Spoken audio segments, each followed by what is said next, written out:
brunch. It's like just You're live. I'll be back. It's kind of like the word moist. yeah. None of us hate it, but it just feels weird to say. I don't mind the word moist. That's what it is. Sometimes things gotta be moist. Oh my goodness. I am looking very forward to this episode. What is this, the Fugees? Yes. All right. I got a lot, yeah. I'm all over the place. I mean, this is, can you hear that back there? Yeah. Oh, I guess I should close my window then. I mean, it's not that bad. I mean, it's just, just roll by. Me and Poochie had school today. He did so good. He's so smart. My dog is so smart. And he's so friendly. Everybody loves Gucci. That's the name of his Instagram page. Everybody loves Gucci. Because everybody loves Gucci. He's more popular than I'll ever be. This dog. I would bring him over here, but he's in there knocked out. I walked him all over the world. Oh, good for him.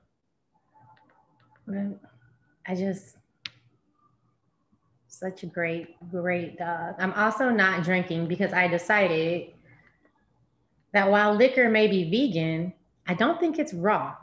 And I've been eating raw vegan for the last 4 days. Oh, okay. Yeah. Yeah, to ferment it and all that. Yeah.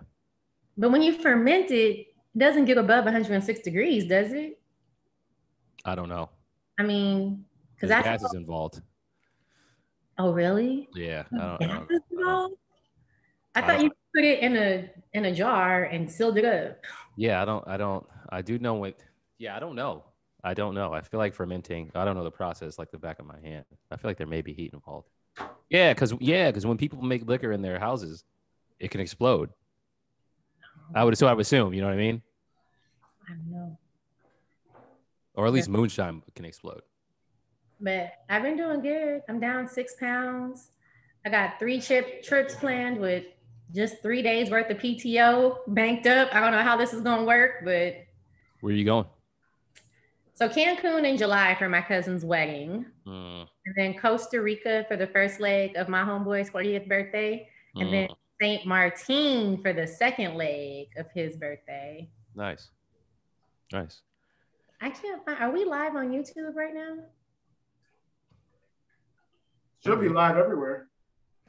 Okay, how come I can never find the channel when I go to YouTube? It brings up the clips, but it doesn't let me go to like the home channel. Let's see. Yeah, we there. I feel like somebody's old ass mama. Come show me how to do this. Baby. Come show me. Baby, get in here. Show me how to use the pewter. Did you guys hear that Internet Explorer is going away? I did. Yeah. I don't think anyone cares. I just feel really old because I remember. It was like. There we are. It was like, wait, did AOL have their own browser, or did they use Netscape? I can't remember. They may have used Netscape. They used Netscape, I believe. They definitely, yeah, but like all that stuff coincided with one another. So yeah, it definitely makes you feel old. Honestly, they're all the same. Like, yeah, it's the same shit. But it's just about where you were in history. That's really what it is. Literally, yeah. Google Chrome sucks, man. It takes a shitload of memory and it makes your computer run like a fucking lawnmower. I use Firefox. I'm gonna jump to Microsoft Edge. Are you? I hate using Microsoft Edge. Edge reminds me of Chrome, and it runs so much cleaner. Yeah, I got Chrome and let me close this mic. I got Chrome and Edge. They're both straight. It's just about. Oh wait, there we are. Oh, that's me. That was definitely you. Why are you so dressed up, looking all spiffy tonight? You got date night tonight? Nah. So my sister-in-law just closed on a place, so we were over there, just celebrating a little bit. Nice. I probably look shiny as hell too, because it's hot outside. But yeah, we had a couple of drinks, and I was like, yeah, I'm sorry, I gotta go pod. So you're gonna live here forever. We're at I mean, Newton. not wrong. So Newton. Yeah, but it's close. I mean, it was like 7 minutes away. So Nah, I had a joke, but screw it. nobody's gonna get it. I was gonna say Newton, more like Juden. Yeah, That is a Boston joke. I don't know. What there's a lot of Jews in Newton. yeah. we She's were also, Oh, she's gather also that. Jewish. We were able to gather that. Yeah, there's a lot. Nice people, good people, good property. Boston had a racist day for every like Jamaica Plain was people used to call it Jamaica Spain because it was full of Dominicans and Puerto Ricans. But it wasn't though. No, Jamaica Plain had a lot. There's a lot. I mean, there were yeah. There's a lot of white folks and a lot of Puerto Ricans and Dominicans, especially when closer you get to But Jack like Square. all those big ass houses that are like way in the cut and on them hills and shit. Yeah, they hide them. They didn't live there. They literally hide them. But where I live, it was all Hispanics. Like it was all Dominicans. Yo, Puerto that shit Ricans. was lit back in the day. I loved living there. It was, Actually, it was so diverse. They're about to build an affordable housing complex that the Pine Street Inn runs right across the street from Turtle Swamp Brewery. And Turtle Swamp is pissed. Of course they are. Yeah. I mean, they shouldn't be, but I'll be mad. I'd only be mad because of the beer. I'm like, yo, if you, I would assume there'd be a lot of drinkers in there. I'm like, look, just don't make it hard for me to get the shit I need. right. Like, Don't make it hot. I mean, The Pine Street Inn, what's up? I said, I get it. So they turned the Mayfair Hotel that I live directly across the street from into a homeless shelter. Yep.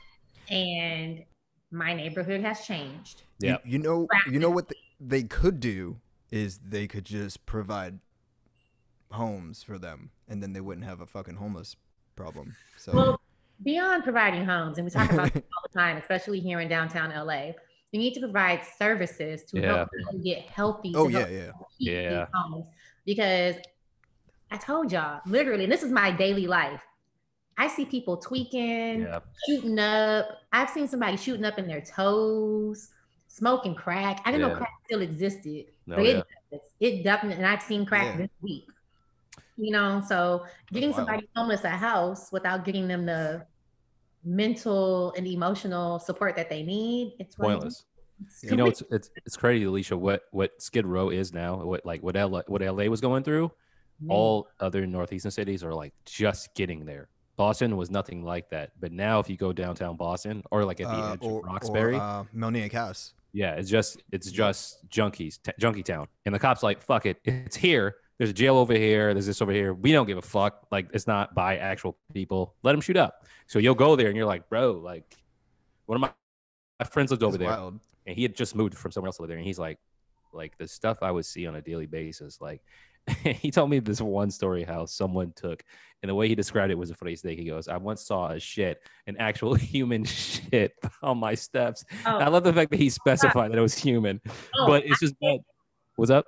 I say that all the time. You're always stepping over shit in downtown LA, and you don't know if it's human shit, dog shit, cat shit, horse shit, because they like to bring the fucking horse cops out. It just be all the shit on these streets. It's so disgusting. That's why Gucci wears shoes.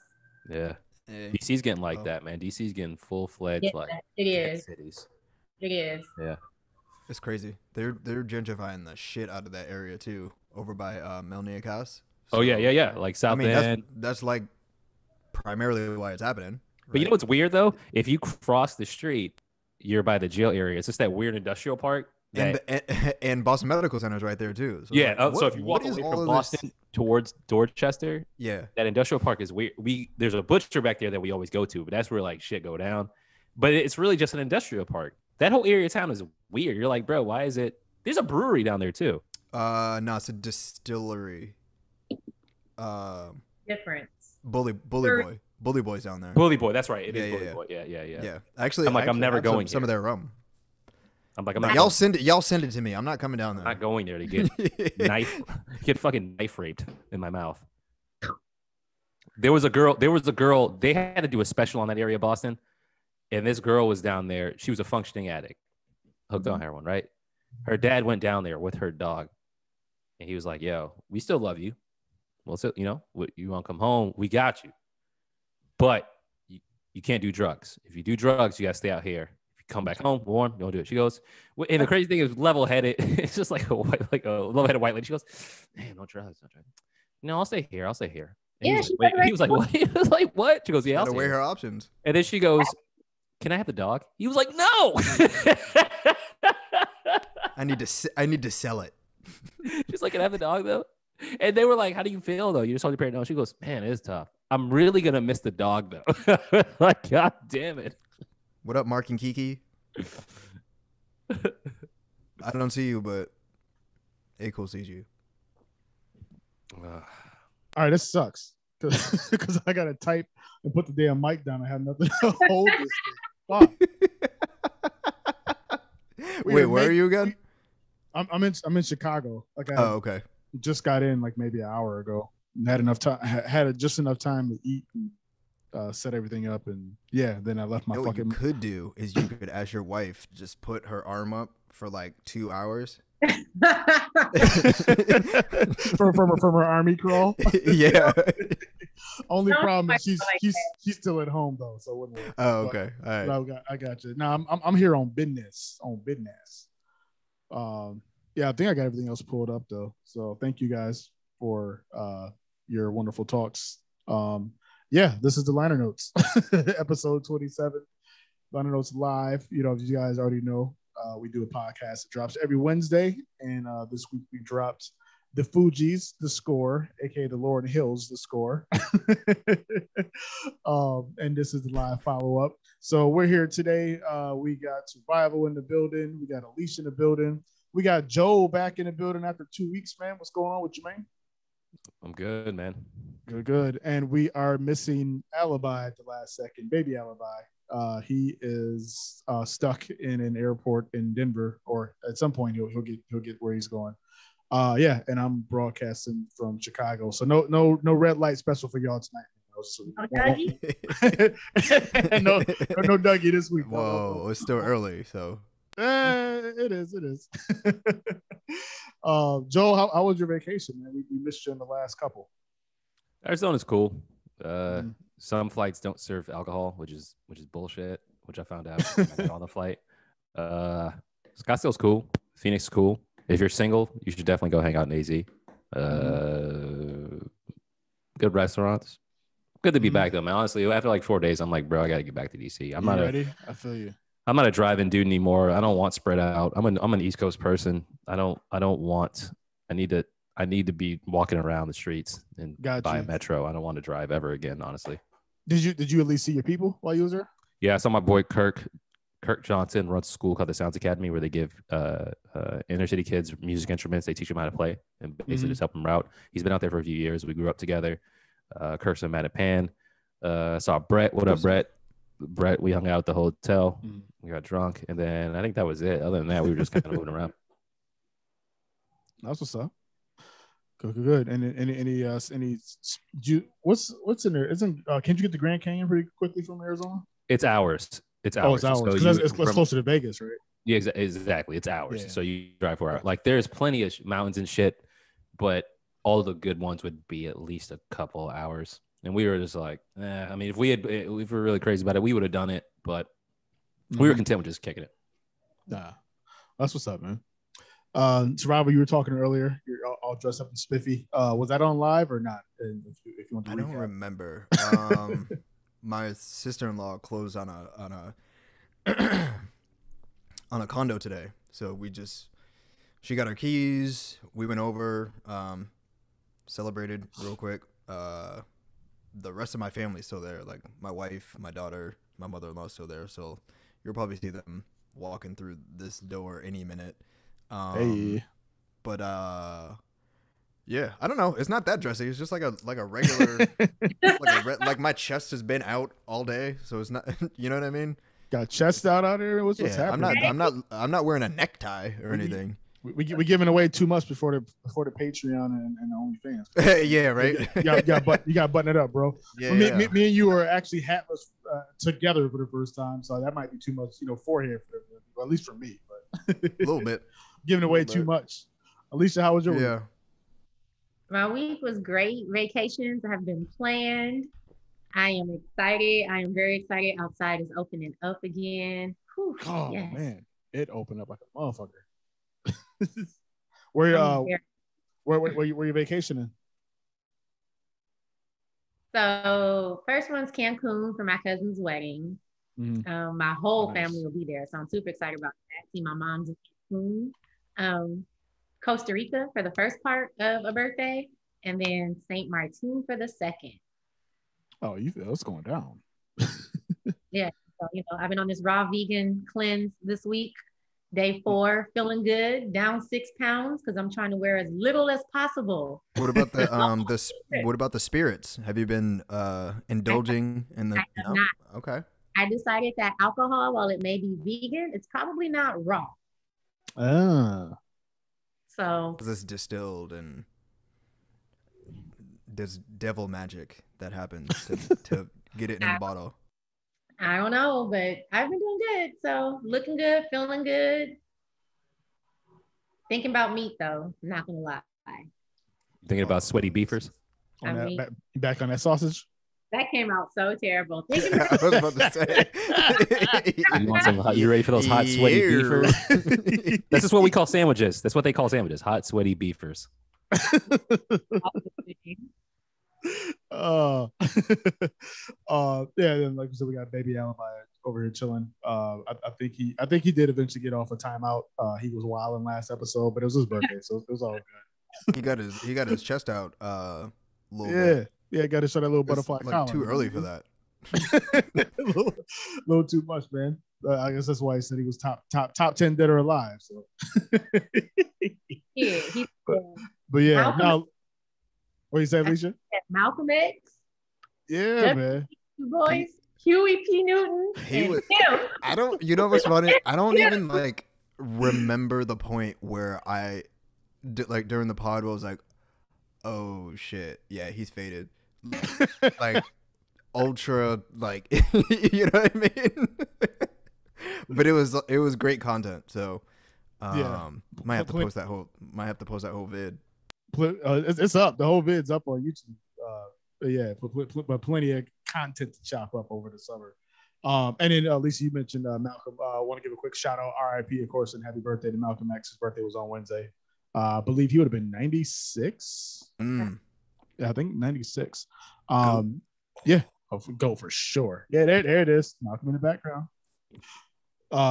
Yo, and that's like the picture. Why is there like those pictures that like grandma always has? Where it's like either like Malcolm or like Martin. Everyone always has when it comes to Malcolm X, it was my favorite. Right? Yeah, white Jesus. Yeah, it's always the gun, Malcolm X. Yeah, we had or this Malcolm X. By any means necessary. Yeah, always this one. Where he's looking at the blinds. It's always the window or the pondering Malcolm What X. y'all doing out there? Right. Yeah. It was like he has mad photos. Yeah. If you see a nigga thinking like this, walk away. That nigga's trying to sell you something. Real talk though too. I did get this from my mom's house. She had this in her house. And I was like, she was like, "What do you want when you move?" That's it. I've always said this, so there it is. That's what's up. Then Joe, I remember I had that T-shirt with Malcolm where he's looking out the window with the gun. No, the other one. Yeah. Is he got that too? Yeah, I love. Yeah, it's a dope photo, but it's like it's that photo to me is like, always like I get it, but it's like, do we need this? It's like if he wanted to, he'd blow on him, but he didn't. Like, yeah. But you know, be funny too though is that like you get the statement, but it also be like because clearly he posed for it. So like I just hate imagining Malcolm like posing and being like, did y'all get that? He was like, wait, nah, I wasn't looking. Very early on, like when when I saw the photo, I didn't know much about him, so I'm like, did he really clap anyone or no? No. Okay, all right. But he was he's still the GOAT though. He's all day. Light Skin Hall of Fame. I think he was. What was he? Number 2? No, he's number 1. Oh, he was number 1. Okay.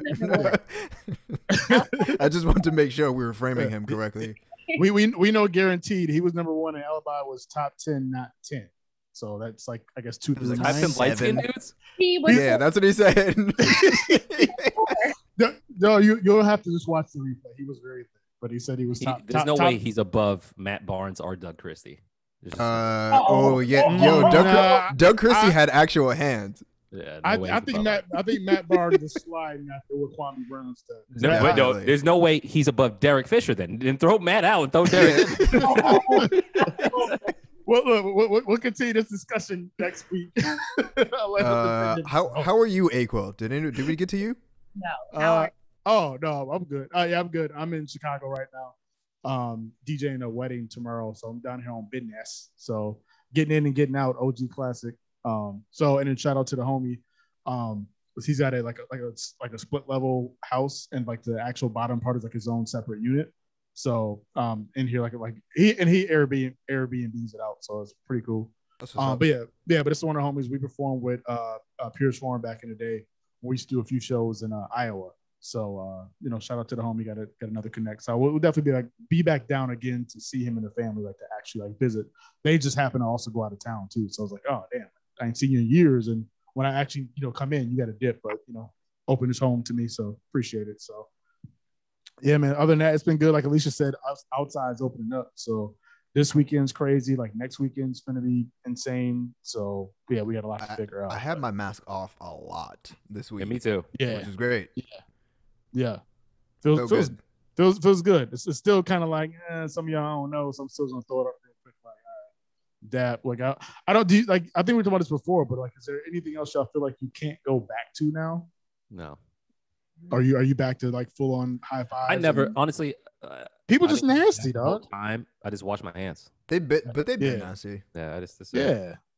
It was really like the first week of like lockdown or whatever. When I went to the grocery store for the first time, it was just amazing, like all the stuff that was out that people should have been using the whole time. Yeah. You know what I'm saying?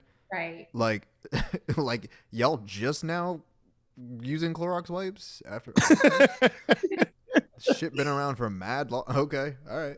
Mad long. I got you. I agree. Nah, I feel you. But yeah, this is getting crazy, doing good, but let's hop into some podcasts. Y'all ready? Yes, sir. I didn't have and R.I.P. Paul Mooney, one of the goats. Yeah. Lost him a couple days ago. That was a big loss, and yeah, just the comedy community and just like the black community in general. So, R.I.P. He did for a lot of folks who didn't know, he did like a lot of writing, and in addition to his own stuff. So definitely a lot of like Richard Pryor stuff. Mm-hmm. Joe, who else did he do writing for? I feel like he did write for a few people, but Richard Pryor was like the biggest. Richard's the big one. And I feel like there's just a hiatus with Paul Mooney post like 80s when the 80s hit. Yeah. Weird. And then I think it's just because the industry was just kind of scared of him. And I feel like he got his second win. Absolutely. He got his second win actually probably because of Spike Lee. And Dave Chappelle. No, Bamboozled. Well, yeah, I was gonna say that would have been like his third win. Yeah, Bamboozled was 90. It was 2000. No, it was 2000. 2000. Okay. 2000, and that was and the first time I saw adult Paul Mooney was Bamboozled because all I wasn't watching reruns of things, and then after I saw that I'm like, yo, this dude's crazy, and then I just learned more about it from there. Yeah. And outside of his comedic genius, his social commentary was always so poignant and so pro-black. He was going to say the most nigga shit in your face and be proud of it, so rest in peace. One of the greatest quotes ever for me has always been, everybody want to be a nigga, but don't nobody want to be a nigga. And that is, of course, the great Paul Mooney. I say it all the time. So Sugary moves, that came from Paul Mooney. We say sugary moves a lot. That actually didn't come from Paul Mooney. It came from Ari Spears to describe it. And he said he's got some sugary moves. And I remember watching that interview like, dude, what the fuck? Yo, Aries he's like low-key very funny. Yeah. He's a funny dude, man. I always, I don't know why, every time I hear Mooney's name, I always think of Dave Chappelle when he goes, "It was Mooney" during that Wayne Brady sketch. But yeah, man. R.I.P. to the GOAT. Anything else y'all want to talk about before we get into the pod? Like I said, we talked about Kwame a little bit. That man, he been roasted, man. Kwame Brown. I am not mad at that dude. He sounds a little like Karl Malone. I was talking on the chat. He is my hero. That dude is from Charleston. My wife's family's from Charleston. People from the South, leave them the fuck alone because they're not like me. Like people from the Northeast, we like to talk shit and we like to get the gab. People from the South don't talk shit. They don't gab. They don't do that. They're chill and quiet until they're not. Kwame Brown is in the not zone. I used to live in Jacksonville, Florida. I got family in Alabama. I got family in South Carolina. Niggas don't play with you down there. If they say I'm going to the trunk, because they're actually going to the trunk, dog, and they're gonna shoot the shit out of you, dog. Oh yeah. Kwame Brown. I lived in Georgia for a bit, so yeah. Kwame Brown is he's the hero, dog. That dude. I love the fact that the people are like, not people, but let's not gloss over the fact that he's talking about what white people are telling black people to do. That's what's getting lost in all this. He's sitting there going, them white boys got y'all doing this. When he says Charlemagne, them white boys told you to do that. Did they thank you or did they pat you on the ass like they know? Let's go. He's snapping on him. Kwame. He is.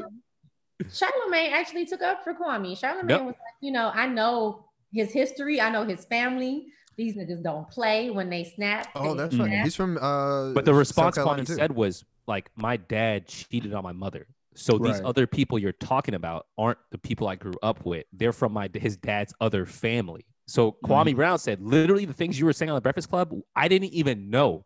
Right. You were putting people's business out there that my mother did not tell us because it had nothing to do with us, including the stuff about his dad. He goes, my mother never told me that. You put that all on the end. You put that all out there. Yeah. To prove a point. But I didn't even know that. You're putting my people's business out there. I was like, get him, Kwame. Get him, dog.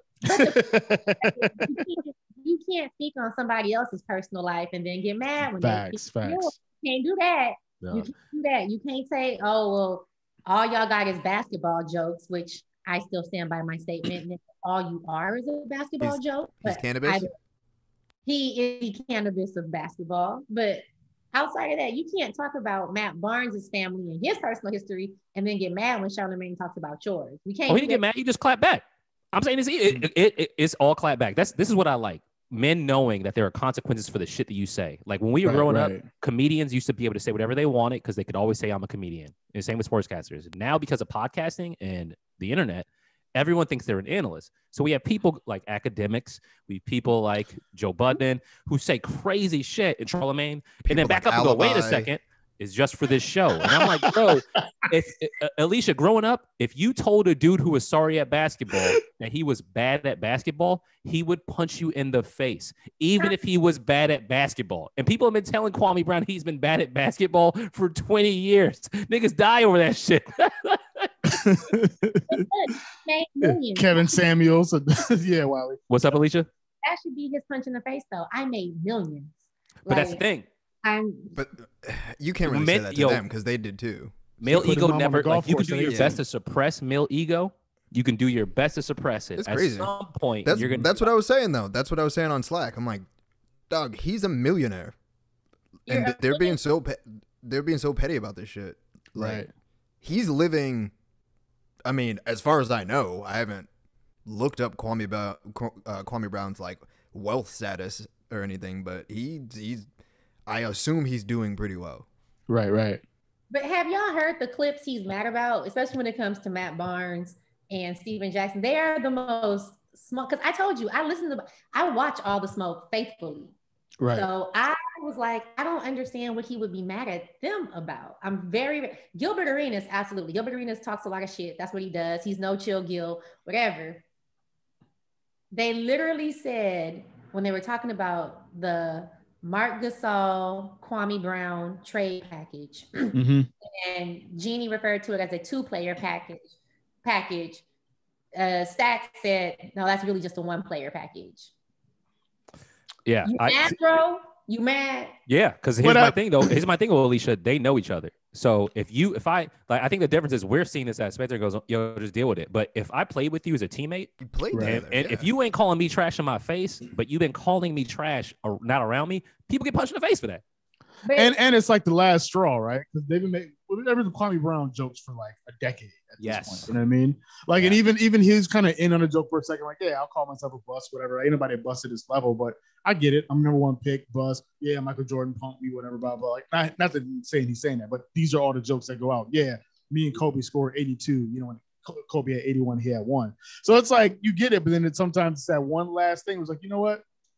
I got time today. And he had time for all 3 of them. He got a lot of time. He said Kwame here now. Kwame here now. He's my hero, dog. Yeah. He It's literally interesting. said, Steven Jackson, I'm gonna be your Huckleberry. I'm not from the South, but from what I know, Steven Jackson should not let that nigga be his Huckleberry.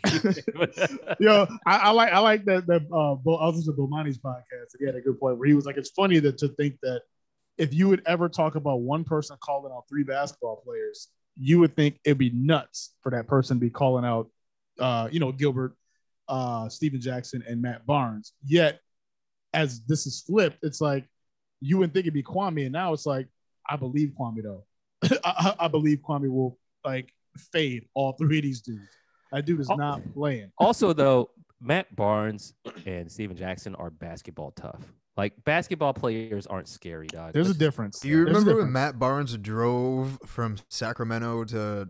Actually, that's not true. He debunked that. He was actually okay. close. He was close to their house. He didn't do that. Okay. Like and Matt Barnes was yeah, he was close. Because I was gonna say like what was the end of that story? I didn't hear about hands. I didn't hear. about, he beat up Derek Fisher. He chased him around. He was giving it to Fish. He was beating up. Yeah, but Derek Fisher works in the WNBA, so you know. But to A-Quil's point, that dude is these are basketball dudes. Now, Alicia, I don't know if you watch. Do you watch Chad Ochocinco, Channing Crowder, and Brandon Marshall's podcast? Now, them and Fred Taylor. Now, them niggas, that energy is a different energy. Kwame ain't running up in that room, dog. They almost fight every episode. I'm like, why are football players so aggressive? Yo, but the funniest dude be Fred Taylor because they be screaming at their lungs. He be sitting there eating food. Like I'm like, that's the one I'm worried about. These dudes so angry like crazy, and Fred Taylor just be sitting there like. I didn't even know Fred Taylor was a part of it. Exactly. Brandon Marshall's still in shape, so. Yeah. Yo, folks, pods have been wilding, bro. Did any of y'all watch the Mano? My wife put me on this one. Y'all watch Mano and B-Dot? No, I saw Mano with someone else. No. So I didn't even know Mano had a podcast, but it's like him and another girl, like from the kitchen or something. I'm fucking it up. Like it's from his actual house. But anyway, he had B-Dot. B-Dot's down with Rock Nation, right? Or he's a journalist, but I feel like he has a show with Elliot Wilson. Yeah. Rap Radar dude. Yeah. There we go. Yeah, but I guess so. They're friends in like real life, but apparently like he didn't give Mano a favorable review of like an album and like or of a song, and like Mano's been pissed about it, so he had him on the show. And long so I know because B-Dot was he just had these little just shady comments the whole time. My wife was saying that is you, so that's why she put that in the comments. But he was talking about like they're talking about integrity because Mano was like, yo, I feel like if you my dude, like first of all, I gave you the album like a month prior to it coming out, and you were like, I'll get around to it. You never listened to it, or when you did, you're kind of like, oh, it's whatever. So they never said actually what he said to make Mano mad. But B-Dot's whole thing was like, one, like I've given you favorable reviews for the most part. Like if I genuinely feel it's good, if it ain't good, I'm doing you a disservice by saying like it's it's good and it's not. Like that is like we're friends, but I still have journalistic integrity. But Mano's just like, nah, I just feel like, you should have like this industry's all about relationships. And it's like, so I get to hear kind of both sides in the sense of if you're in this other points people are making, it's like, if you come out and you have this platform. So even like us here at the Line Notes, we don't have a huge platform, but let's say one day we do. We say that we're getting there. And let's say that it's inch by inch, step by step. But let's say that we come out, and we say like a song is trash, like how we do. So, or it's great or whatever. And people are like, oh, well, because they said it's trash, we're not going to buy it. Therefore, that impacts you buying an album, and therefore that impacts your dollars. And it's like, but it's also, I don't like that argument because like, well, everybody has a job to do, right? And it's not something you should be taking personally. It's like if you're given a realistic critique, not just hating for the sake of hating, like you should be able to take that critique the same way. You as a journalist, if somebody doesn't like what you're saying, like take that critique as well. So it just felt like Mano was, and he kept saying he wasn't upset, he was passionate. So to be clear on that. So as he kept getting like passionate, B-Dot just kept going like, man, but you got a real nice house though, man. This is a real nice couch. People's like, yo, Mano's like, you stupid? Like old Mano would have smacked the dog shit out of B-Dot at some point. But it's also like because they're friends, it's like they can joke like that, but they didn't seem like they were friends on the surface. You know what I mean? But yeah, I was just curious if you had seen it. I could see Alicia. Do you like Mano type, like the look? Mano's not cute to me. I mean, he's not ugly, but he's not something I'd be like, oh yeah, let me Mm-hmm. But I was just going to speak on that. And I say this because I have a lot of friends who are artists, a lot of friends. My friendship does not guarantee my fandom. Yeah. I mean, just because we're friends, I don't have to be a fan. I can be your friend and not like your music. I can still support you. You know, if you ask me a question about it, I can still, you know, but I don't have to like your shit just because we're friends. Exactly. And then if I'm paid to give my opinion on what you do, I don't owe you my job integrity. Like, that's crazy. And a real friend would never expect that from a friend. Now, I expect it from Joe all the time. You don't give it up, but I expect it. Yeah, but I would expect from my friend. Now, I would, if we're friends like that, I would be like, you could have told me my nigga, I could change some shit because I value your opinion. But I think, yeah. You wasn't at the listening party. Like, it was good. Like, I think that was like that, my nigga. I think that was a part that I wish Mano would have got to, whereas like, it's like they were almost there, but they kept pushing each other's buttons. So Mano's getting upset. So then B-Dot kept being a smartass, and they just kept going back and forth. Yeah. But I think it was more of I think Mano was like, you can tell me that in private, like if it's like whack or whatever. But if you would have listened to it with enough time, then it's like, okay, maybe I don't put this out or whatever. It's the fact that I gave it to you like a month or two, and you didn't listen to it. And when you finally got around to it, it's like, well, the shit's out now. And then it's like, you told me it's whack, and it came out the same day as Jack Harlow. So you like picked up Jack Harlow, and it's like, oh, what the fuck? So it's like, I get where he was trying to go. He never got that part out, but it's like, yeah, if you're my friend, I don't want you to give up your integrity, but tell me it's whack. But maybe, like you said, Lisa, maybe if you told me it's whack in enough time, maybe I could be like, don't worry about putting a review out and let people just do their thing. So if you're trying to, I guess, utilize your friendship relationship to that degree, I guess, but. Yeah, I think people get misconstrued friendship and people owing them shit. Like, the reason people in my life are my friends is because of things they've already done. No one owes me anything. If I start anything from this point on, no one owes me a sale. No one owes me no one owes me an attendance. No one owes me a like. I'm just going to put my shit out there in the world. You can go in a vacuum and not even know that I'm doing something on the side. Like, I hate when people put people in that awkward position because it's a lose-lose. Like, literally, like, yo, do you like my shit? It's like, nigga, what the fuck? If I say yes, I'm going to have to talk to you about this. And then, like, you don't want me to champion it or something. Like, if I say no, this whole thing, there's no way I leave here with an answer that is just like me walking away from this. That's why I don't like putting people in that position. I get what Nano's saying, but it's like, do you really want to have that conversation with millions of people on Earth? Like, right. And I think that's why it's, and I mean, to each his own with the approach. I feel like I look at it like, if I, finish a project or whatever, that was my goal. And anything that comes after that is a bonus. You know what I mean? So yeah. So like, I have no expectations, friends, family, like whoever. It's like, as long as I'm happy with it first, then let the rest fall where it may. You know what I mean? Yeah. So Robert, you feel like that when you were putting out music? So it's funny. I invited Joel to a listening party. I think it was for a project. Album cover, you looking into the mirror with the skeleton. Yeah, that no. I think it was the one before that. Was it before? Yeah, because that one was 2018. And I think Shanae came over. Yo, Shanae kept it 100. She was like, there was this one song. I think I was like doing some patois shit or whatever, and she was like, "Are you like Caribbean or whatever?" And I was like, "Nah." She was like, "You shouldn't do that." Like, oh, all right. Okay. I mean, it's recorded. I'm gonna keep it, but I appreciate the feedback. You're like for future note. It's been future reference. Yeah. I probably won't do that. Shout out Shanae. Yeah, that's real though. That's what real friends do. That's what real friends do. Like, So Alicia, who should have been Praz's real friend to tell him? Because somebody wasn't his friend to let him get too far. I don't know. Columbia, Rough House. I don't know. They were his friends. That's why he got to be in the group. I'm telling you, I know it.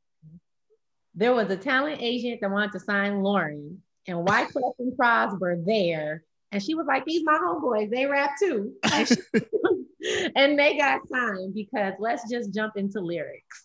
Let's go to it. So if you guys don't know, of course, by now, we did the Fugees on the podcast. And this did get a 100% is it a classic?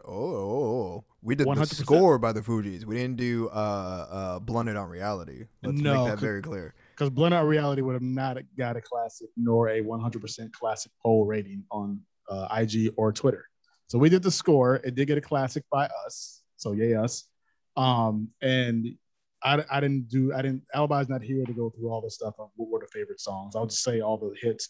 So probably, do you have the spreadsheet pulled up? I don't have it pulled up in a moment. Yes, I do. Yes, sir. Alicia, lyrics. Yes. No. What did you give it first? We're getting try individual scores too. What did you give it? I gave it a 22. Hey, classic. Okay.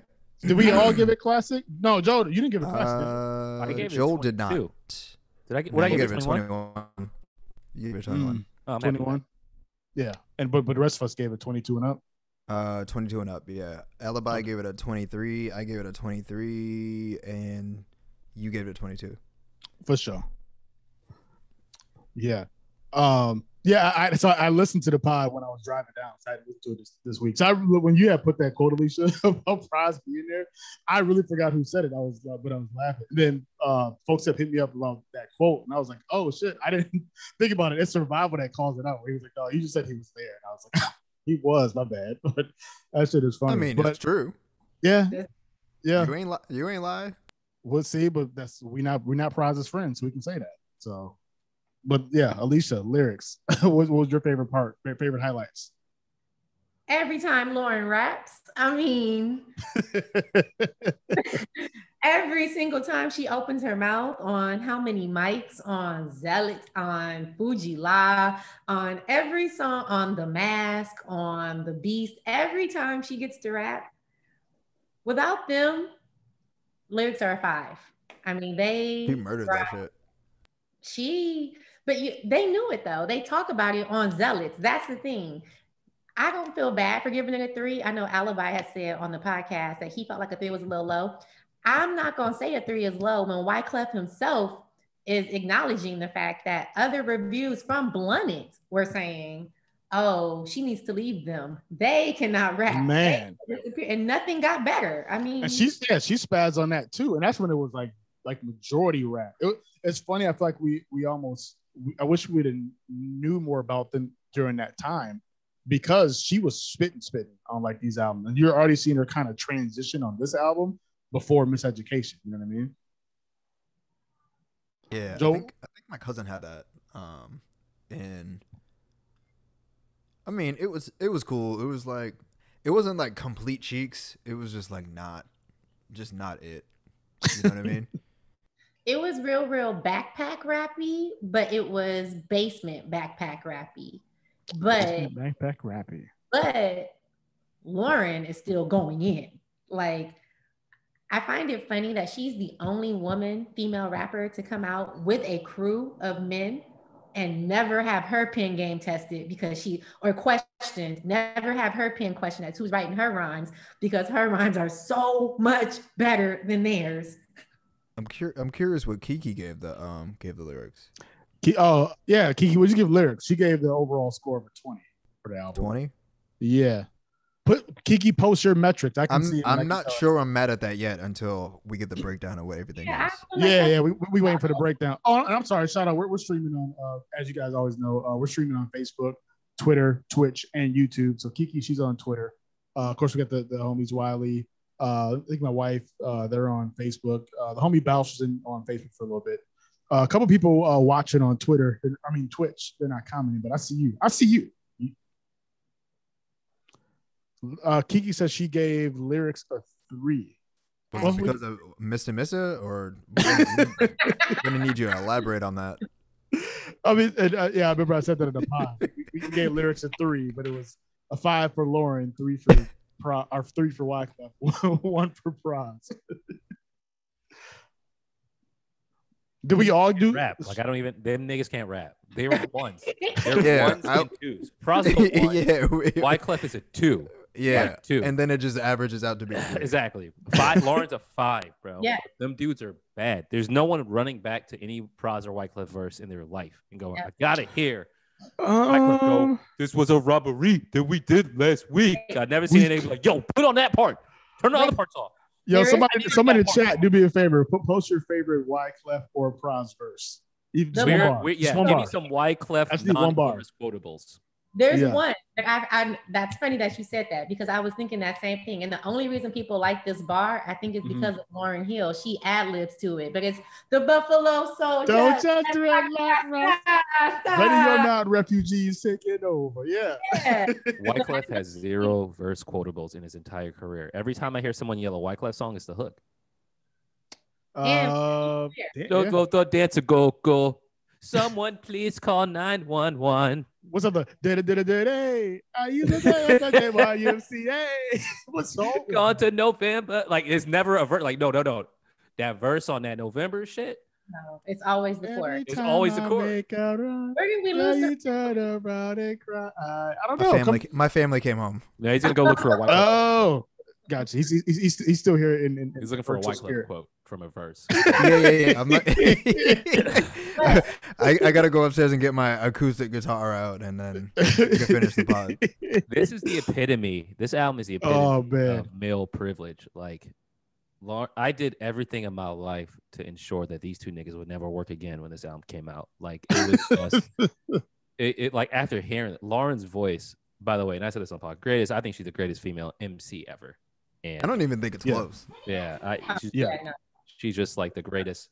Even singing, like something about her voice is just angelic, bro. Like I've never heard anything like that since, honestly. Like I'm not saying she's the most amazing singer, but hearing the beginning of Ready or Not, like I just, there's feelings you get. Like I just don't get that when most people sing.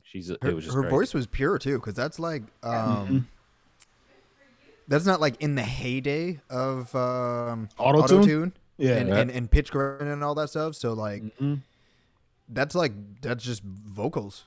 She's just insane. So yeah, lyrics are all her. She's just amazing. Absolutely. 100. Yeah, chat, we're still waiting. We're putting the onus on y'all. Somebody put some bars in here from Pras or Wyclef. that I would do want to say this too, because I don't want to come off as we're straight up trashing Wyclef in particular. Wyclef is an amazing producer with an amazing ear. He should just never rap again. But I always say this: Wyclef does not get enough props for Destiny's Child, because remember, no, that sat on the charts and did nothing for months. That remix. He remixed it. Without him, we have no Beyonce. But didn't he also not have anything to do with the album that did blow up, Writing on the Wall?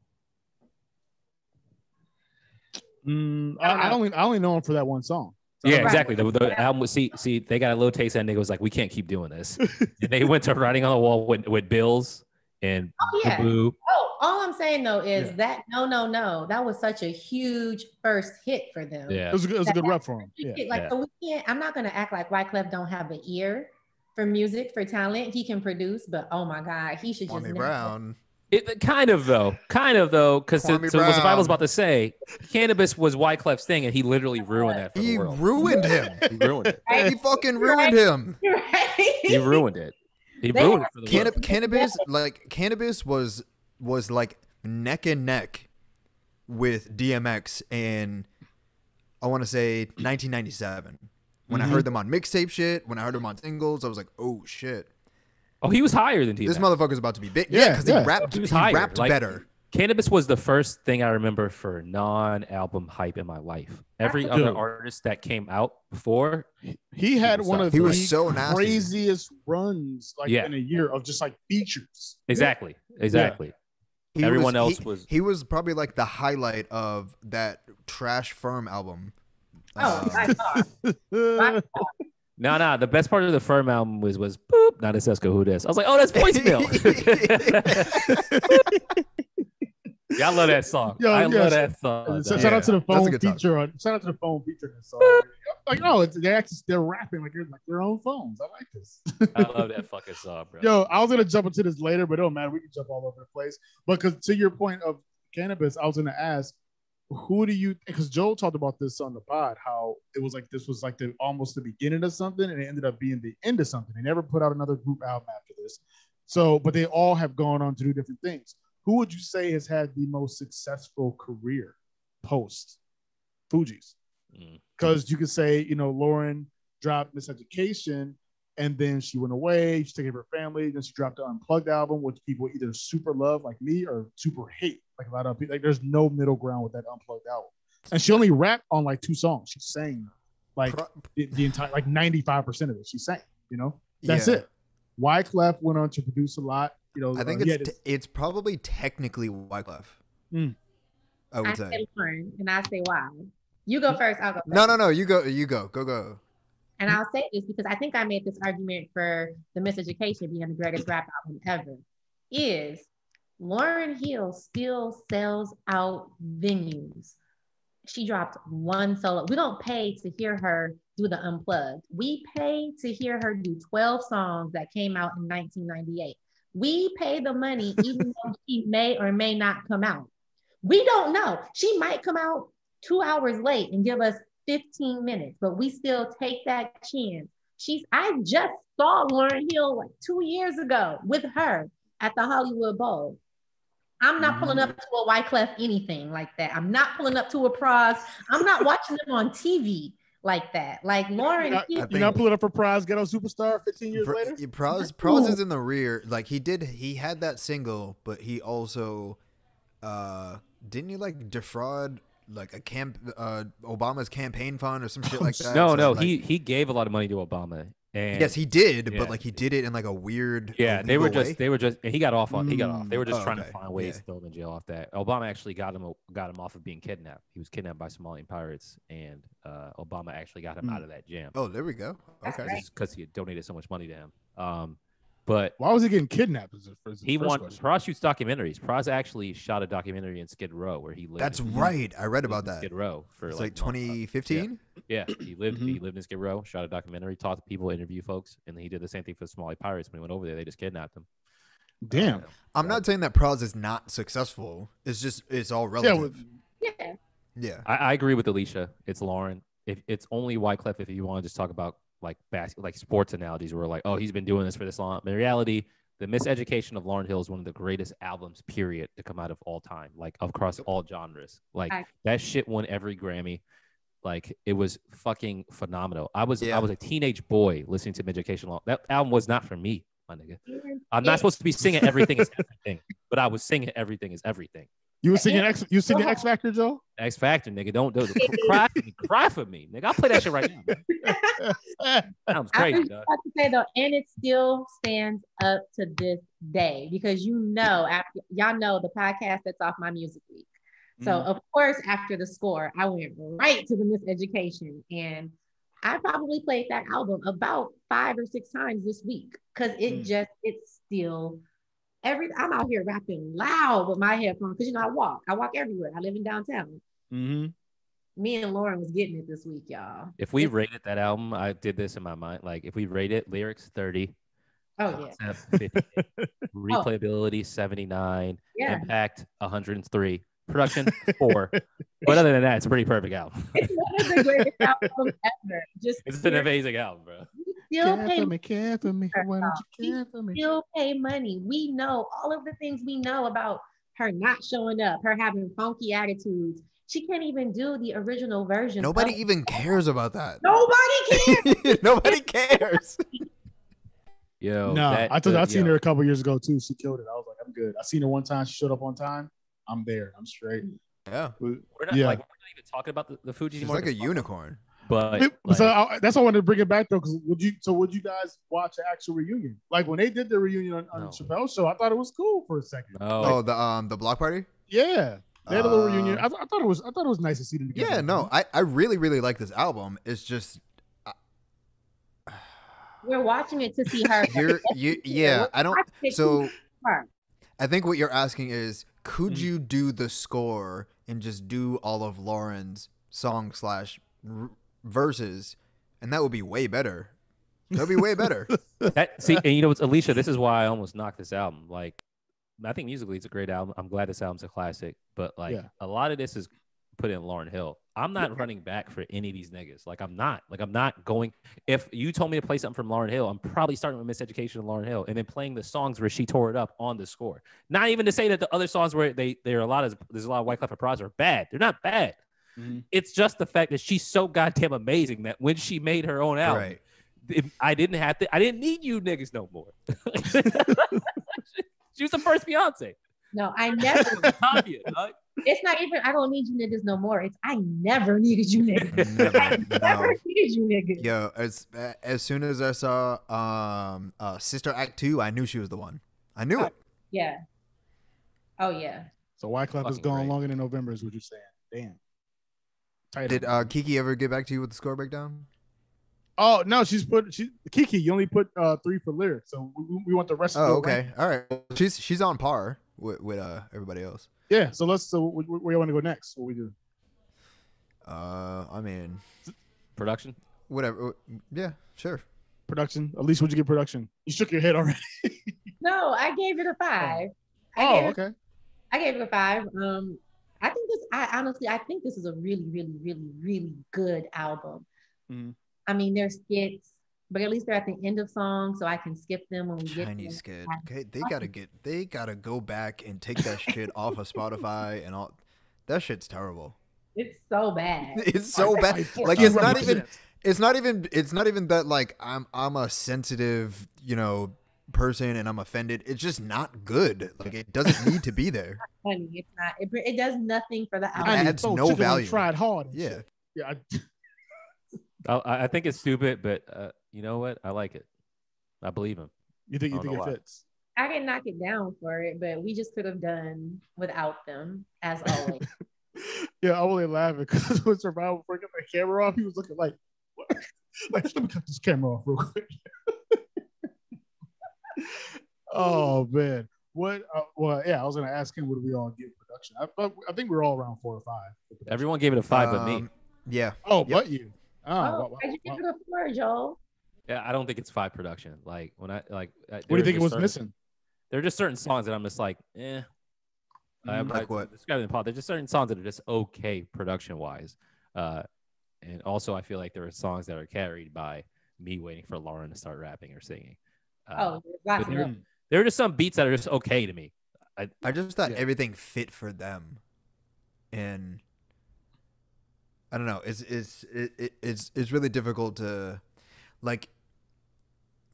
I don't know if I would justify it that anybody in 1998 could take any track off of this album and make it their own. You know what I mean? It's just I just thought it fit so perfectly for what they were doing, and I get so nostalgic about all of the tracks in general. So there's probably like a little bit of sentiment that's built into that 5. You know what I mean? Yeah. Absolutely. Yeah, see, that's the thing. With me, there's no sentiment. This album is not special to me at all. The album is not special to me, but it's good. It's a really good album. It's a damn near great album. But the beats, I'm just like, It's a classic. I think it flows well. Also, I think we talked about a different episode. Me, Survival, and Alibi were talking about that. The sequencing of albums is kind of a big deal, and I do think the way that this flows, I think that does impact to me sometimes in regards to production. If you have a good flow and production as well, the only difference would be if you just had like a whole bunch of just banging ass singles. Was like, okay, like I can, it doesn't have a flow, but they all bang, so whatever. It's a lot of it's great cohesiveness on this album, so I think that kind of played into it. To beats that might have been lesser, but it's like it all kind of flows, and it's this movie score in a sense. You know what I mean? So, but also the biggest song on this album shouldn't be on this album. Which is what? Killing Me Softly. He's like, why is this here? Oh, shit. Okay. It's like, why is this here? I love that song, but I'm like, now that I've listened to the whole album again, I'm like, I don't. Yo, I get. You're talking about in terms of concept, right?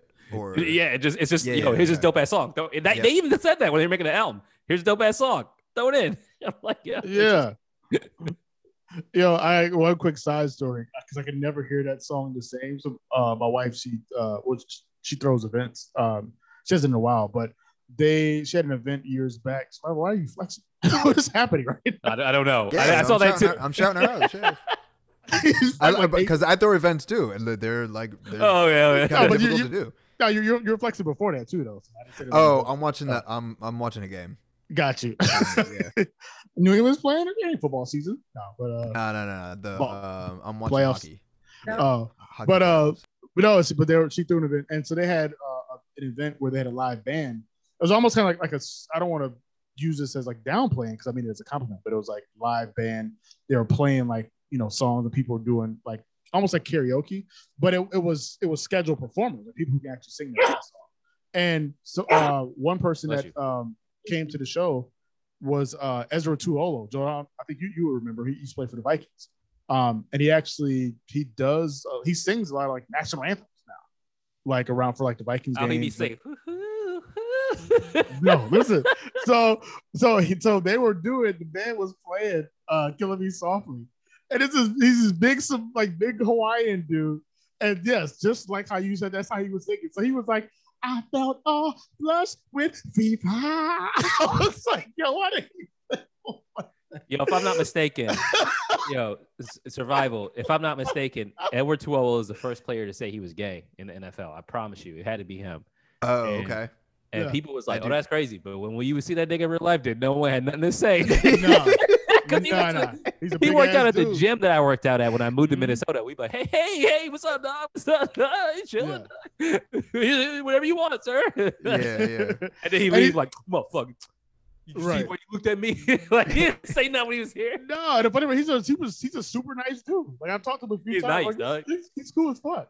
So, he killed that song though, bro. Like I was fucking laughing because he had the actually like, wow, yeah, like he was into that shit. So every time I hear that song, I think of that dude's performance, and I was like, oh shit, Ezra Tuolo, shout out to him, man. That's what pisses me off about this album. Like when we were talking about Kanye West a while back. And I feel like Alibi hates it because it was the mainstream buy-in for it. And that's how I feel about the score, specifically with Kill Me Softly. Like this, I went to a music summer camp that was majority white. Once Lauryn Hill hit the scene, bro, we didn't own her no more.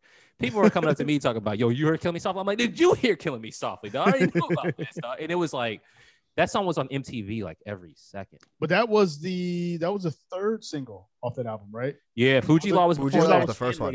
Actually, yeah, Fuji Law was first. Ready or Not was second. Fuji Law was first. Was Ready or Not second or third? Second. It was second. I could look it up. I feel like it was Fuji Law, then Ready or Not, and then Killing Me Softly. I feel like that was the order. But once Killing Me Softly came out, you're just like, yeah. Because did they have a fourth single? I don't think they did. It was No Woman No Cry. Oh, matter of fact, number one was Fuji Law. Number two was Killing Me Softly. Number three was Ready or Not. That's what I thought. Because Ready or Not was like super production. And it was, I remember that. Yeah. Oh, you said Ready or Not was number 3? Yeah, it was number 3. And then number 4 was what? No Woman No Cry? No Woman No Cry. Fuji Law was December to 1995. Yeah. Yeah, I remember Fuji Law being great because you got to understand there's probably money coming in because when Fuji Law came out, it was like regular ass video. Killing Me Softly is like, okay, we got enough money for a movie theater. And then Ready or Not was like millions. What I think also helped was like Cowboys had a video too. Killing Me. So the album came out in February '96. Killing Me Softly came out May 31st, and then if you remember, Nas's album came out in July 3rd. Yeah, right after Killing. And she was on that shit too. Yeah, and it just like momentum for Ready or Not, which is September 2nd. So I think it was all and it makes sense sequence. Because remember people were like mad because like Lauren was like commercial. Yeah. So it's like so what was that time span again? From Nas dropping that from when Killing Me Softly came out. Because it's like that's like a few months. Yeah, so Killing Me Softly came out May 31st, 96. Nas came out July 3rd, 96. Bam, she was commercial for like 2 months. That's crazy. Yeah. Like people were mad at Nas for putting her on that like commercial ass like song. Or a commercial attempt. I'm like, man, that's 2 months. Anyway. So Cowboys was like number 5 then? Because they had a video for Cowboys. I remember that. Do they list it as a single? Not on Wikipedia, they don't. But I wonder if they sold it separately or not. I don't see anything about Cowboys being a single. Nah. Oh, they shot a video for them. Yeah. So I remember that. Okay. Raw digging back and forth. Sorry, Joe. Hot take. Hot take. If I Rule the World, greatest hip hop song of all time. I think it embodies it. Just like if I Rule the World is what every black kid is like, yo, send everybody back to Africa. It's got Lauryn Hill on the hook. It's got a black man and a black woman talking about what they would do. Which part of Africa? It's just the whole thing. Send them everywhere. It's just everywhere. Yeah. What's up? But he said he opened every cell in Attica sent them to Africa. I don't want to go with every prison mate from Attica. True. Hey, well, to be fair, a lot of them are innocent though. Yeah, true. But the ones that aren't, I don't Ones want to that are, your ass being Tunisia, like, like Kiki, you are responding. Post your scores, Kiki. Yeah, Post your yeah. scores. We're waiting for you to post the rest of your scores. that is a great song. It's a I think that's a hot take. I think that song is always in whenever you talk about top song, hip hop songs of the decade. It's always there. I don't think that's a hot take at all. Yo, No, Lauren I don't Hill, think that bridge sheet, walk right into the sun, hand in hand. Well, It's a hip hop ass song. Like a lot of hip hop been like that, just like Virgo, right? Hip hop ass song. You know what I'm saying?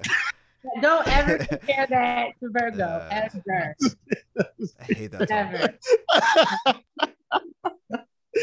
Oh man. No, I think I'd be curious. I'd be curious to compare. I see where you're coming from, Joe, and I'd be curious to compare that with other, songs, just from a structure standpoint, to see where it holds up, because it is a good ass song. yeah. Yeah. That's a good topic. I mean, everyone probably has their own idea of what a perfect hip hop song is. So it'd be interesting to hear what that is from different people. It was definitely a more pop song because it followed a pop structure.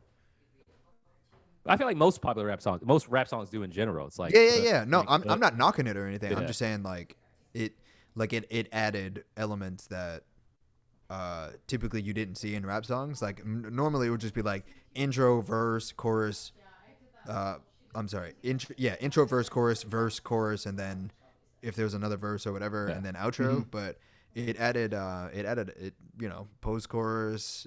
There was a little bit of a refrain in there, so added some different elements and kind of highlighted more of Lauryn Hill's talents. Because it wasn't like Nas didn't really do anything special outside of the verses.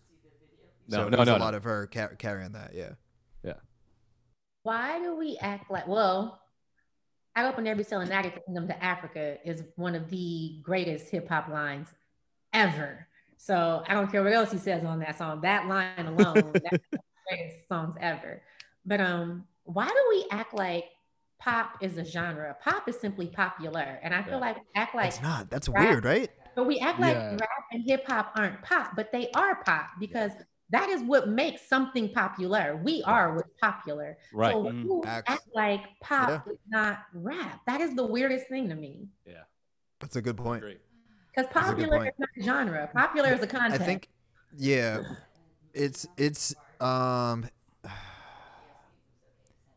it's difficult to explain, but I like what people generally think of as far as pop music is white lady singing.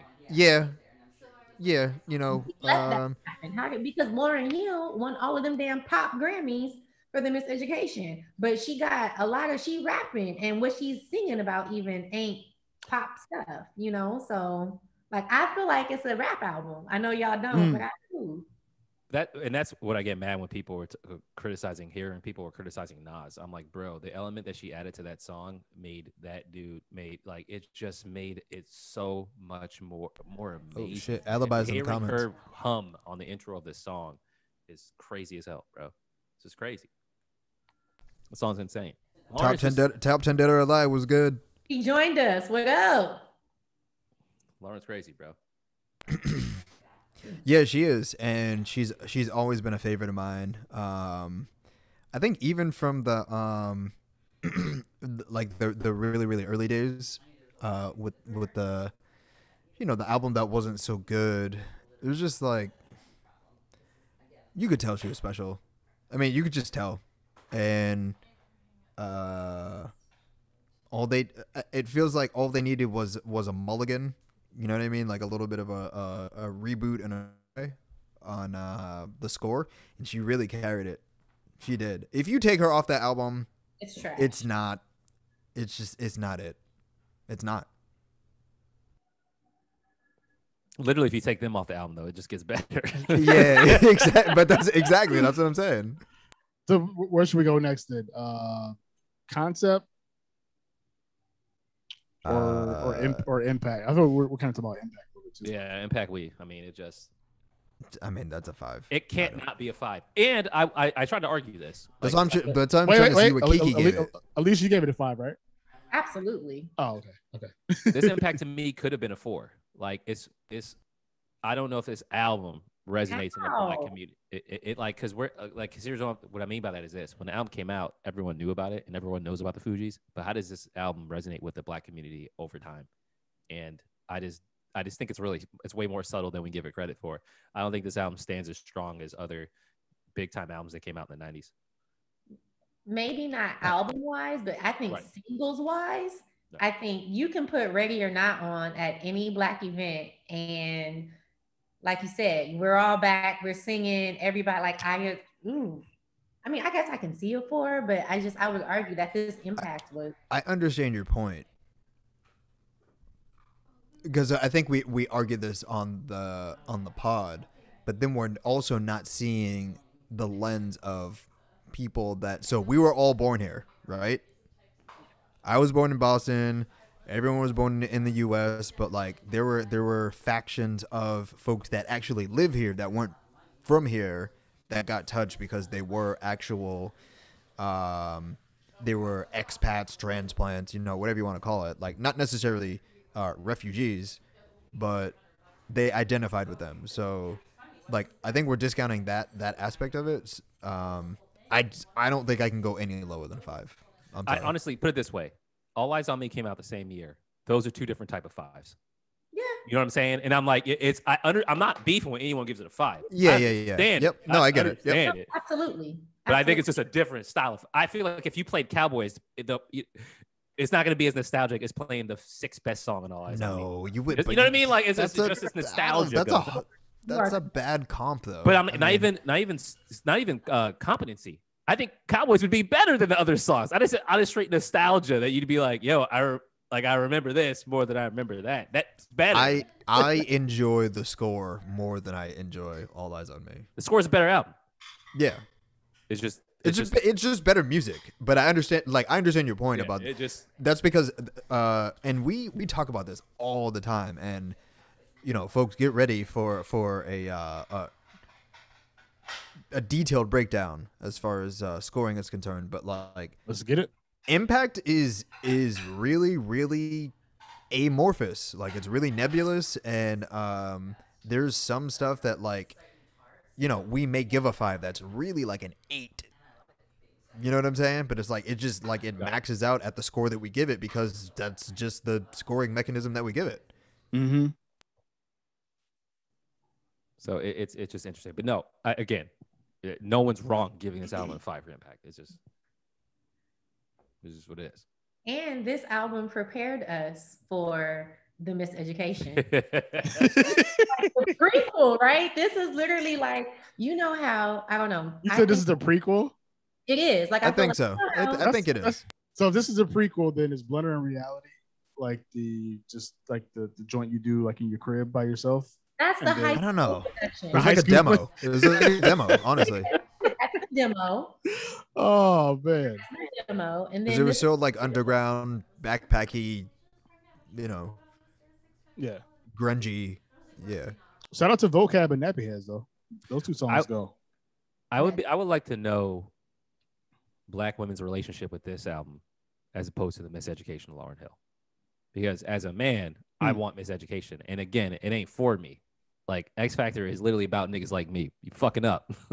Like get it together. It's about Wyclef, but yeah. Exactly. So it's like I have a question. Okay, I don't know if y'all peep this, but because I never, Joel, to answer your question, is easily the Miseducation. That is who we are married to. That is who we pay to see. We don't really care if she does her little verses off of Zealots or not, but give us some doo-wop and some Lost Ones, and you're gonna give us some... Wait, but I've never been to a Lauryn show, so does she not do anything? Because she does Killing Me Softly solo, right? There's nobody, outside of that one time. And and that's Wyclef's greatest lead. Sorry. Does she perform that when? Yes. Okay. Well, what she does is though, because she owes the label a lot of money, So contractually, like the Miseducation, she can't perform it the way the music sounds on the album. So she has to do some alternative version. But yeah, she does some of her verses if she has time of her Fugees songs. But we know why we're here. You know why we're here. You know why we're here. That's fair. Alibi said it's Pras, Kwame Brown. No, remember we decided Cannabis was Kwame Brown. Not. Because like Survival pointed out, Pras was never, they were never. Pras didn't, he never had any hype around him. No hype. Cannabis. He was never going to be the number one pick on any draft board. No, it was the draft was over and he was still there. No, Cannabis. He was undrafted. Pras is Yinka Dare. That nigga was just running around, not passing. Happy to be here. Yo, you remember him? He went to GW, right? He had no assists in the whole year. That nigga was just running around. Yo, I remember watching his collegiate games. That shit's crazy. He's running around, dog. Pras. All right, are we being too hard on Wyclef and Pras? This is jokes. No, we're not. No, we don't shit on black. We don't shit on black men enough on this podcast. These niggas ain't shit. Lauren, they kept Lauren from getting maybe a rap solo classic. And we didn't even so. Pras doesn't have any. He doesn't have any solo songs on this album. However, Wyclef does. Wyclef does. He has two, right? If No Woman No Cry and No Woman No Cry is like whatever. I mean, you know, it's a cover. Like it is what it is. But if you listen to that Mr. shit, that shit is terrible, bro. Terrible. We didn't count that. That shit is horrible. And we didn't even count it towards the lyrics. Yeah. If we did, it sounds not classic. Off that alone, I'm knocking that shit. Knocking that shit down. Replayability ain't no 5 with that, dog. Maybe. Yeah. Ain't no 5 with that. All right, here we go. I got Kiki's scores. You guys ready? Yeah, let's go, Kiki. Let's see if they match up with Alicia's scores and the rest of ours. So she gave replayability a 3. We didn't talk replayability, right? A 3? We all gave it 4s and 5s. 4s and 5s. She gave it a 3. Lyrics, she gave a 3. We said 3s. Yeah. Production, she said 4. Joel said 4. We said 5. Yep. Concept was 3. I think we gave it 4s and 5s, right? Yeah, 4s and 5s. Yeah. You gave it a 4, Alicia? I can see the 3 though. I mean, I can see a 3, 4, or a 5 for concept because it's really at this point what you got from it because it could be so many things and all 3 they all work. You know what I'm saying? It's like interpretation of it. Yeah. Okay. You do hear in the lyrics that they were upset about just hip hop becoming so mafioso and so gangsta, and they were just like, "Bro, I'm not Pras. I'm not Biggie Smalls. I was just listening to this. You know what I mean? I think they were upset. I went to Yale. Yeah. So you know, it's just like, But you're right, Alicia. It could mean various things. And then last Impact was a 4, and we all said 5. Wait, Alicia, you said we all said 5 except for Joe. So you and Kiki match on that.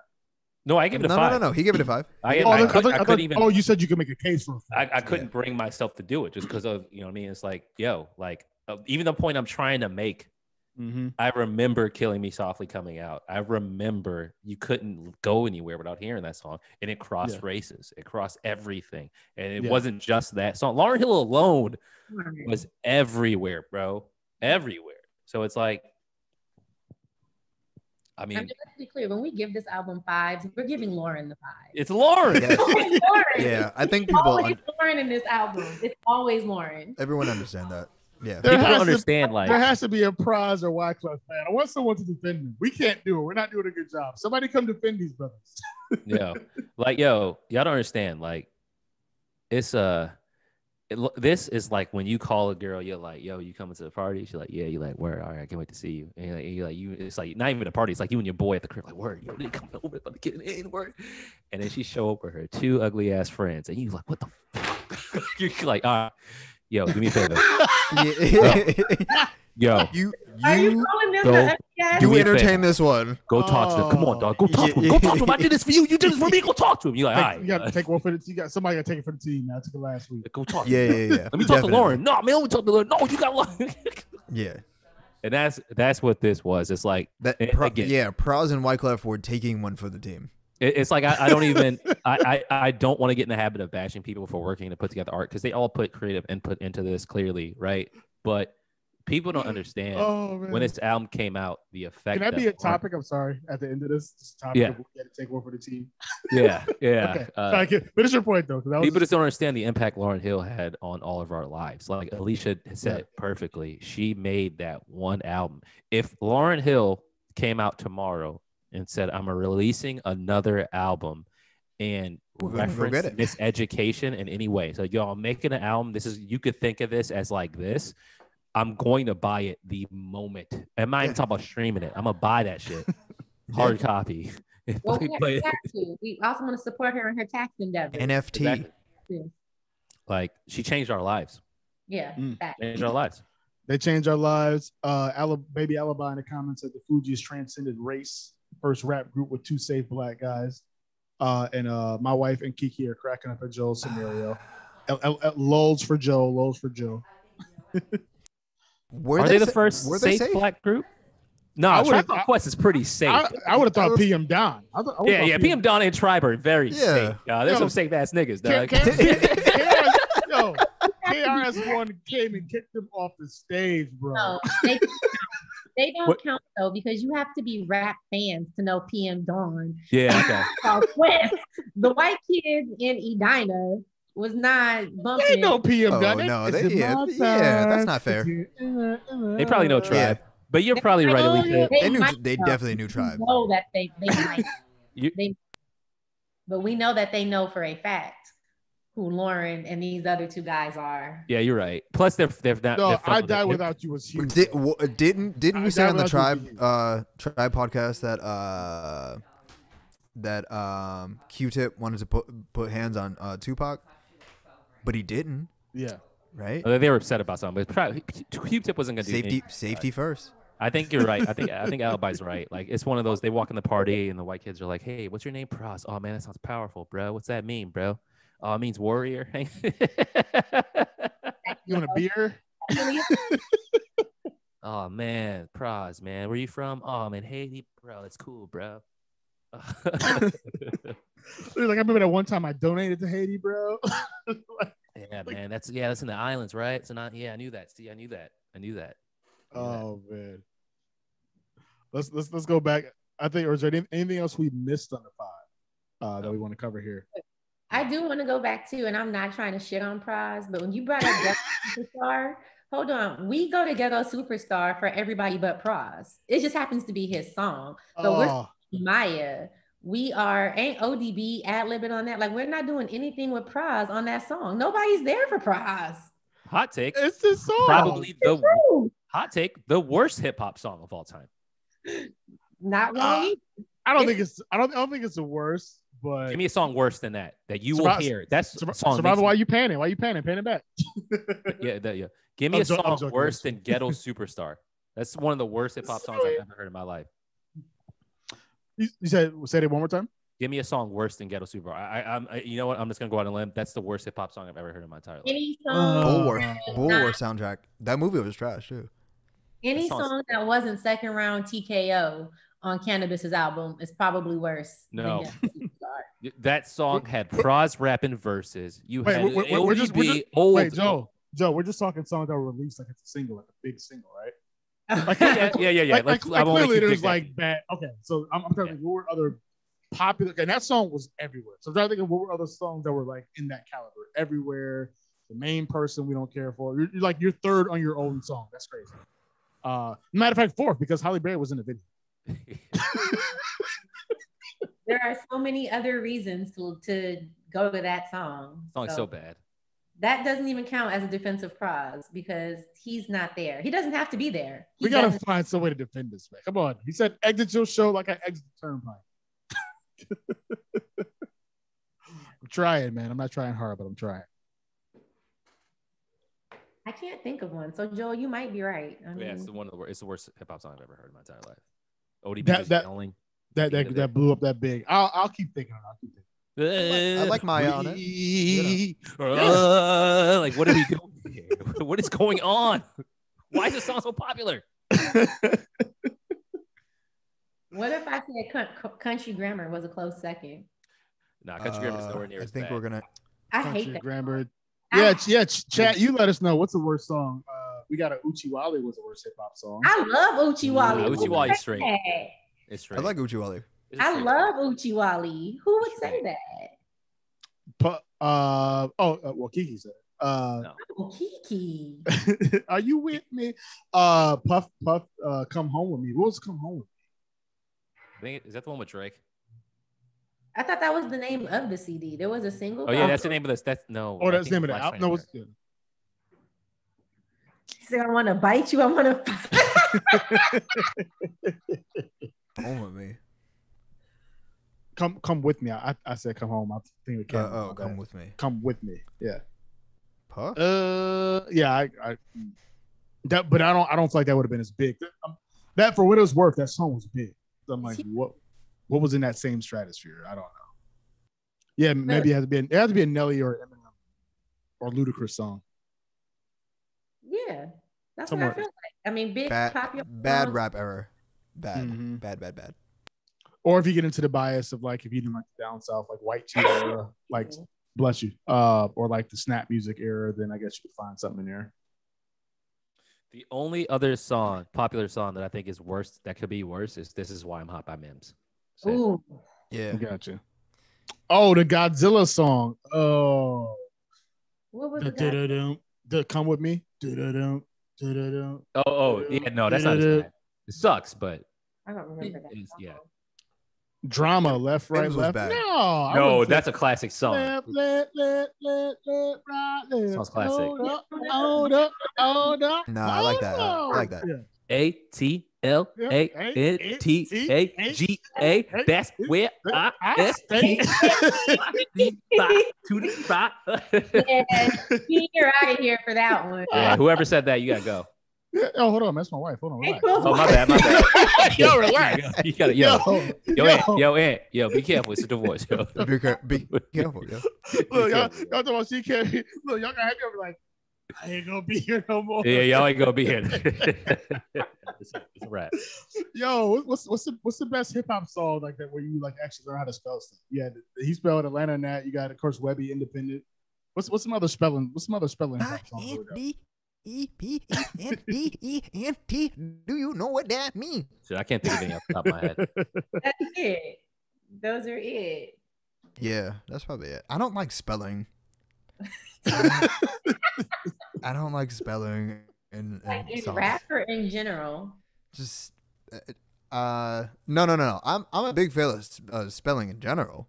I just don't think it needs to be in songs. Only certain people can do it. Biggie can do it. Snoop, you can do it. Obviously, Fabulous can, even though Fabulous. I mean, He spells fabulous wrong. every time. yeah, Biggie probably did it the best. Oh, He did. He was an NOTORIOUS. US, you just lay down slow, but it's like he did it over like a couple of bars. I don't know. It's swaggy. It sounded real good. I mean, it's just levels, and he was on another one. Yeah. Rather be your NIGGA. Hey. That's a Get bad. out. That's At least don't you hate that one. That's my jam. That is my jam. Yo, Tupac had the formula for that though, dog. Like Yeah. a black woman will punch you in the face because that. That's my jam. Yeah, Tupac had the formula for black women, dog. No one else, no other rappers come close. Hold on, you see, he's on my shirt today, proudly. Yep. Pac, got I you. love Pac. My mama loved Pac. My mama got Black Jesus on her leg, but it looked just like Tupac. My stepdad's wearing Tupac on her leg. But honestly, it should be Tupac. I feel like there's other rappers who have said positive things for black women, but Pac definitely like there are songs he's made for black women that I haven't seen anybody come close to. Dog. Brenda's Got a Baby, ain't nothing close to that. Oh yes, wait, another spelling song, y'all. Oh yeah. Do or die. No. They spell a lot. They spell a lot though. The song Yes. Do You is one of my favorite songs. Ride in the backseat of the caddy, chop it up with do or die. That's my shit. It spelled kind of like a lot. Yeah, I'm rocking with them. Yeah. We They're got so rocking with- far off the Fugees. What you say? We got so far off the Fugees. Yeah. It did. We- Yeah, there's We It's a did. classic though. It's a great album. Do we ever Great figure out where that album cover came from? We start talking about that because it's not the casino one. The casino is definitely The Firm definitely is a straight rip. Yeah, that straight rip off. Yeah, but did we figure out where the score came from? I think it's just adapted from a couple of things. Yeah. I feel like there's a the movie font. from the 70s with that though. I gotta find. What we'll have to scratch that is. I was saying about my shout out to my guy Aaron. He was that's who had sent me some of the stuff to Joe. We're trying to figure that movie out, and I said honestly, it could have been like just that moment where you had like the same designer. When somebody gets popular, so everybody goes to him, and like whoever was doing like album art back then, they just looked at like they had like different templates, and somebody was like, "Yo, just give me the number 7," and he's like, "Boom, here you go, Fugees," because like it's mad albums that look similar to that. Yeah. It's like when you go get a haircut in a city that you're not familiar with, and you just like point up on the poster. Just number give me 6. that one. Let's give me number 6. Yeah, that one right there. Oh man, yeah. I don't think we have anything else to cover with the Fugees because we did a great job, and we can't find any positive things to say for Wyclef and Pras. Can we find at least one positive thing to say about each of them before we leave? Here's what I will say. All of us, just one positive thing.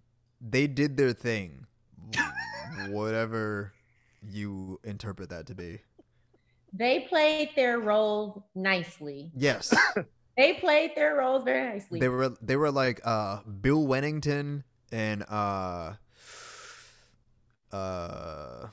Dickie Simpkins. Dickie. They played their roles well. Because they even rap about playing their roles. On Zealots, when Wyclef said, guy said stop rapping, girl should go solo. The guy should disappear or vanish like Menudo. But then he said, but at least they're listening though. So he knew what his role was. And they did it well. Yeah. And because he was a jackass and had an extramarital affair, we got the Miseducation of Lauryn Hill, which that's how good that album is, y'all. She had the nerve to be the other woman. I thought about this earlier. She had the audacity to be the other woman and write a whole album about yo nigga, your husband being trash. And it's one of the most commercially successful albums ever. It's one of the greatest albums ever. Yeah, I'm not going front. When I found that out, that kind of took it down like a half a point for me. That album is about Wyclef. Wait, isn't some of the album about Marley? Not all of it. Isn't some of it about him too? Oh, he's in there somewhere. Yeah, because I think it's Wyclef and Dude. Yeah, but still. Yeah, X Factor for sure is Wyclef. No, that's Wyclef. I was like, why? That's why I go back to that performance of the Block Party because like when she's saying certain lyrics, she comes up to him and she like does the head point thing on. I was just like, nasty. She uses the same bar because she ends on the outro.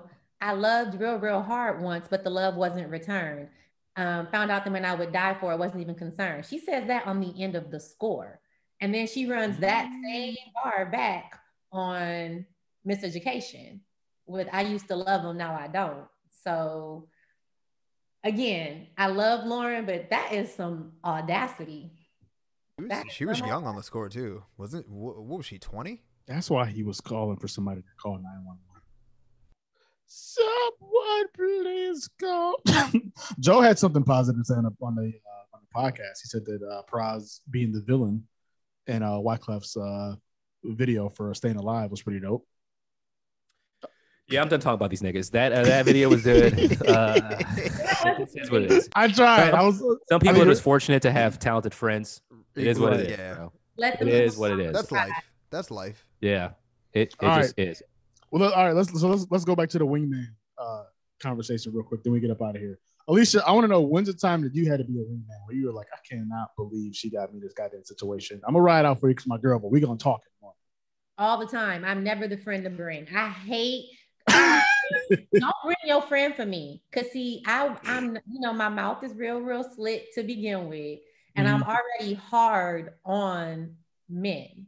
So you bring a friend, and I gotta take one for the team. I'm not fucking with this. This nigga dumb. Like I am I'm the friend that they always have to say, Alicia, be nice. I'm the be nice friend. So I'm the friend that people warn you about. Like they'll be like, she'll be like my best friend, her exact words would be like, she fine as hell, but she mean as hell too. They gotta give the heads. They gotta give the heads up Just talk. so you know, Okay, she's heads not up. mean. Oh, okay. Well, give me the flip then. What's the time where you had to be the one to take it for the team, but then it ended up being where like dude was cool as hell, y'all hit it off, and then your homegirl and the the originals, whatever, they actually fell out. Never. Really? I can't ever recall something like that happening. I mean, I'm not the friend that most of my friends would bring if it's a potential you have to take one for the team situation. I mean, I'm just not. It might start out good, but you're gonna get on my nerves. You're gonna say something stupid. I'm gonna make a smart ass comment, and it's just I'm not that friend. I'm not the friend you bring. I'm not the friend you have an expectation of.